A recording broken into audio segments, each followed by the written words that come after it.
one, the only Jah Doctrine now. Jah Doctrine is one of those positive singers coming out of the Bahamas, repping for the people. Jah Doctrine, what's up? Everything cool, you know. Big up the 242 in the place. Holla. Alright, so what I want to know, right, is where did you get that name? I gave myself that name, but the Jah part of it. But the doctrine comes from a group I used to be in. Okay. I was in a 3-person, well actually it's like 10 people in the band, but 3 vocalists. Okay. It was Vicky out of Freeport and a brethren named Massacre out of Jamaica along with myself. And back then I used to go as the one Stubby. It's true, and my nickname is Stubby because my last name is Stubbs. All right. So, I don't know if I want to even ask you what this. Oh, Stubby, Stubbs. Yes. My bad. Yes. That's why I said it. That's why I said it before you could ask. Right. You see? All right. So, okay. Yeah. All right. So, what do you do? Are you a singer? Are you a rapper? Tell me a little bit more about yourself. Well, Who is Jah Doctrine?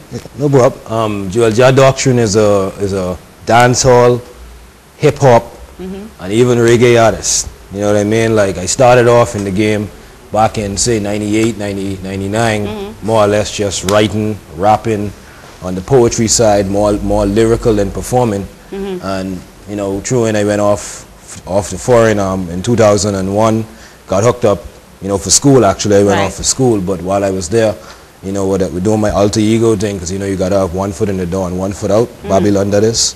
And so I was in school, but I was doing music. Right. And true, and that's when Doctrine formed, and we had the live band going, with just people at the school, and was able to develop. So Jah Doctrine is a hip-hop reggae artist that do everything that come to me, everything I grew up listening to, everything I enjoy listening to, everything I still see out there now that my generation into.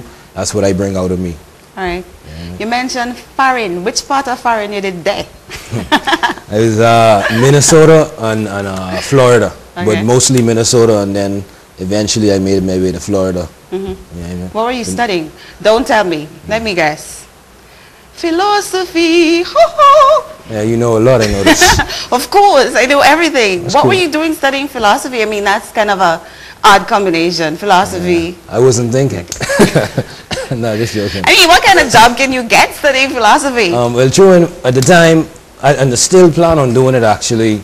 I was going to go get a master's in social work. Well, I ain't doing that no more. But after that, I was going to open up a after-school program facility for kids. Okay. And I still plan on doing that. I just changed the motive or the way I can go about doing that now. Okay.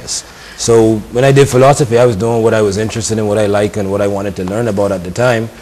Maybe if I go back, I'll do something different. Maybe I won't. But that's what I chose to do at the time, and I enjoyed it. And I think things going quite fine. I mean, schooling ain't always just about getting a job. It's about growing as a person. But the way they make you think these days, everybody just go to school so I could streamline myself to think inside the box and go get a job that I might not even like. Right. And so, yeah, I did something different. All right. So what influenced your music? What influenced you to go into music? To go into music? Yeah. That's a good question. I mean, I always loved music, Dread. I mean, from way back in the day when I was just buying the Baker Boy tapes, you know what I mean, and busting them off and listening to them, and getting and just experiencing what was going on in Jamaica in terms of the culture that they was bringing over here, and then getting turned on to like Nas and Tupac, and you know the artist that was big in the 90s, that was more lyrical and more spiritual and more substance based than a lot of the artists you see today. And so true, and that's really what got me into music. And just, I mean, I grew up in the church like most young Bahamians or Bahamians grew up in the church. So I mean, I was in choir in school and all of that. So I mean, my interest in music stemmed from just what I was around from growing up, and then true, and I just had I guess I found I had an ability to write. But I mean, you never know, someone might come up and just have just that much talent, and the industry looking for what they got right then, and some door just open up and they know the right people, and boom, they do it. So I mean, but I mean, from what I could tell in this industry, even if you was in the States, it take years of planning and training in order to earn a living off of this, because it's just like any art, you know what I mean? Art is expensive to create, and the financial get back may take a long time for you to see that. So you really got to do it for the love.